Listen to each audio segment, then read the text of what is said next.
भारत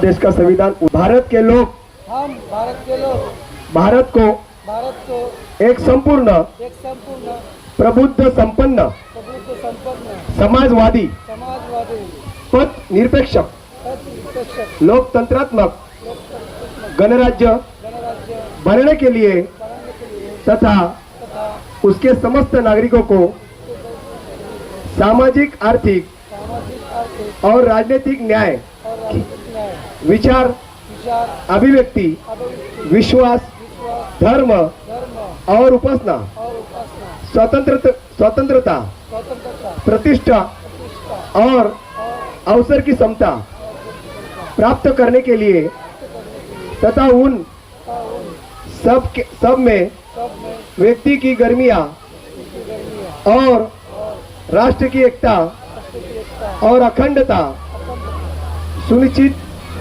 करने वाली बंधुत्वता बढ़ाने के लिए दृढ़ संकल्प होकर अपनी इस संविधान सभा में आज तारीख 26 नवंबर 1949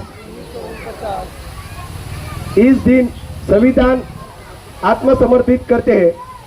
1950 में बाबा साहेब ने अपने देश के लिए जो संविधान समर्पित किया है, उसी माध्यम से उद्देश्य का अपने जो बताई गई कि पूरा अखंड भारत है, उस भारत में हम सब समाज, हिंदू, मुस्लिम, सिख, ईसाई है, हम भाई सब भाई भाई, ये संदेश को लेकर बाबा साहेब ने इस संविधान पे फर्स्ट पेज पे लिखा है। मंडळाच्या वतीने होणार आहे तुषार कदम हे फेटा आणि शॉल घेऊन कार्यसम्राट आमदार साहेब मंगेश कुडाळकर तसेच विभाग प्रमुख यांचा सत्कार इथं करण्यात येणार आहे मंडळाच्या वतीने। जोरदार टाळ्या वाजवून सगळ्यांनी स्वागत करायचंय।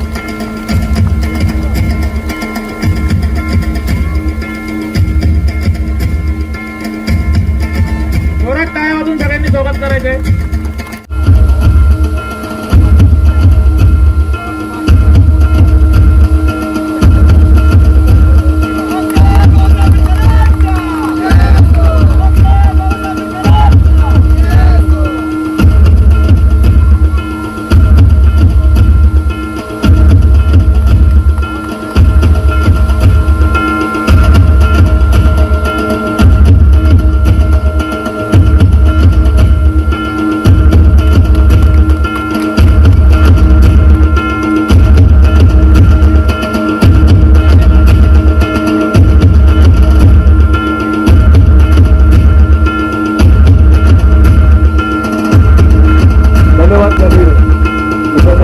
छावनी में वहाँ पे हुआ था इनका बचपन बहुत ही गरीबी स्थिति में था, मगर इनके पिताजी सूबेदार जी थे तो थोड़ा बहुत पढ़ाई का इनको ध्यान दिया और पढ़ाई में लगाते रहे इनको और पढ़ाई कराते रहे।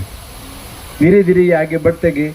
उस ज़माने में हमारे दलित वर्ग को कोई स्कूल में एडमिशन नहीं दिया जाता था, फिर भी इनके पिताजी ने कैसे भी करके इनको बम्बई में चौथी क्लास में यहाँ एडमिशन दिला करके और पढ़ाई में आगे जारी रखा।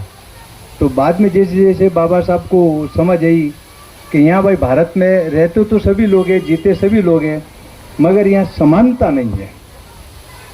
उनको सबसे बड़ा दुख यही था कि समानता नहीं है, लोगों में समानता आनी चाहिए, तभी लोग सुखी रहेंगे, आनंद से जिएंगे।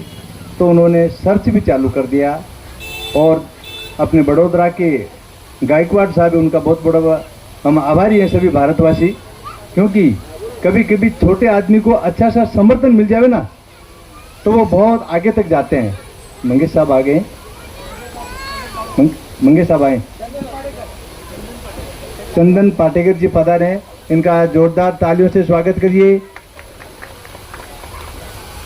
बाबा साहब की जयंती पूरे भारत में बड़े हर्षोल्लास के साथ मनाई जाती है और सबसे जोरदार मनाई जाती है आज की तारीख में।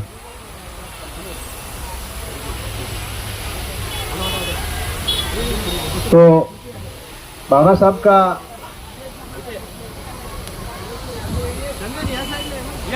वडोदरा के महाराज जी गायकवाड़ जी का बहुत बहुत धन्यवाद करता हूँ कि उन्होंने उस टाइम ब्रिटेन में पढ़ने के लिए उनको खर्चा दिया और वहाँ जाके उन्होंने बैरिस्ट्री की। बैरिस्ट्री करने के बाद में BA, MA, MSc, DSc, PhD, DSc जो पद है ये हर कोई को नहीं मिलता है। बहुत विद्वान आदमी होता है उसको भी मिलता है।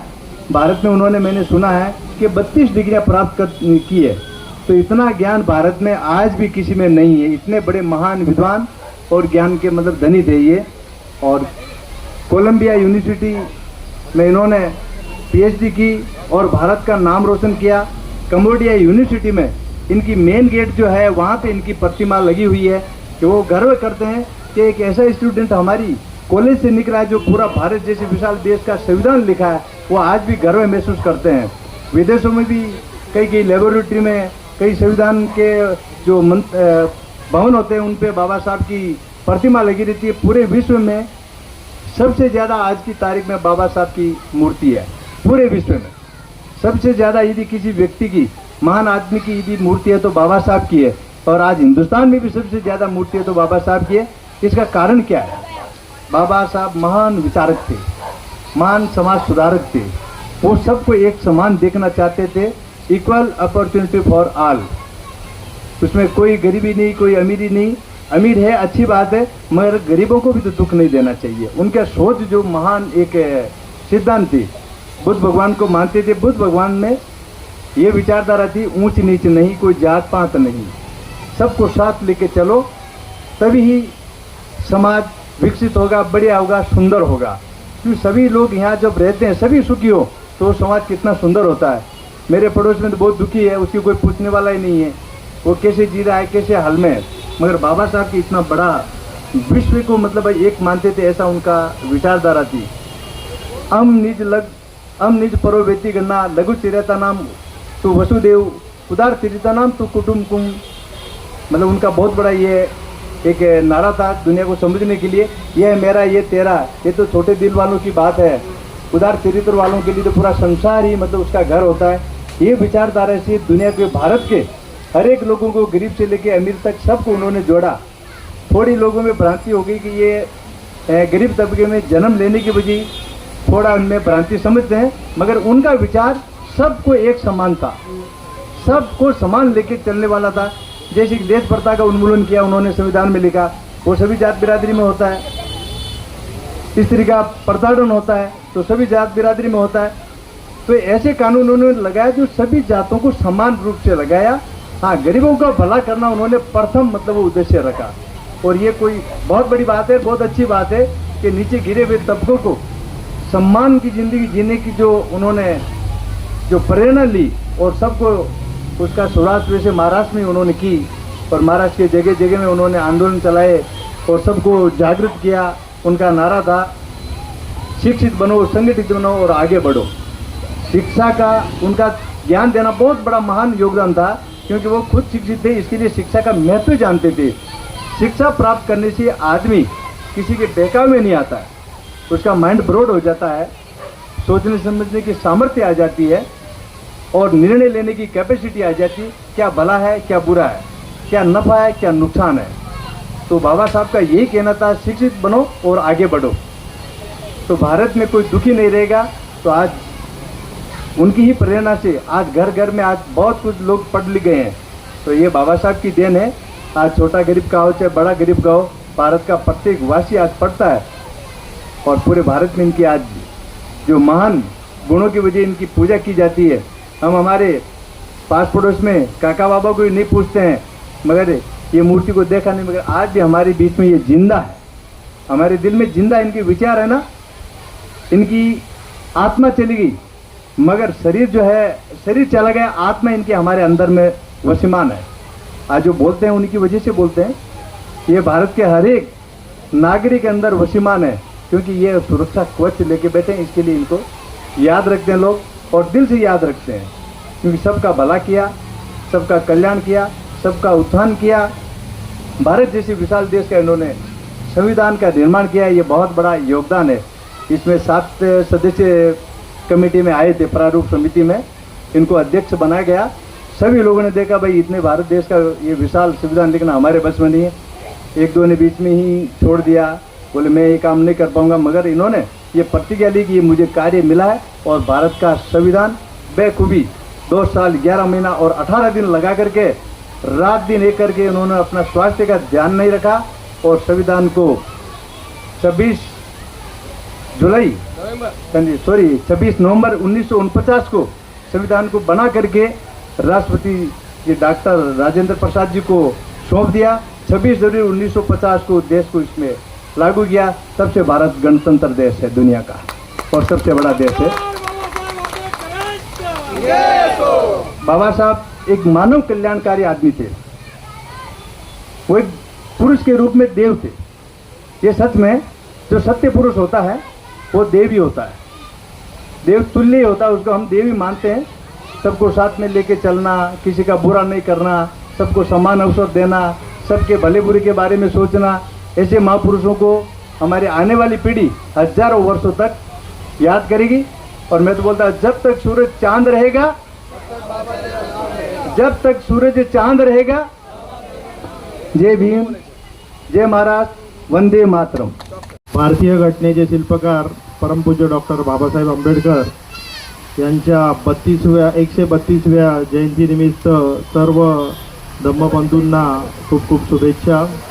महाराष्ट्राचे आराध्य दैवत छत्रपती शिवाजी महाराज, या ठिकाणी आमचे डॅशिंग अध्यक्ष ओमसाई आदर्श, ते अध्यक्ष तुषार कदम, धवल साहेब या ठिकाणी उपस्थित, रुपेश, मोहिनभाई गाजी, बाळा गायकवाड व उपस्थित मित्रांनो, बंधू भगिनींनो, आज खरंच खूप आनंदाचा दिवस आहे की बाबासाहेबांची आपण 132वी जयंती आपण 2023 साली साजरी करत आहोत।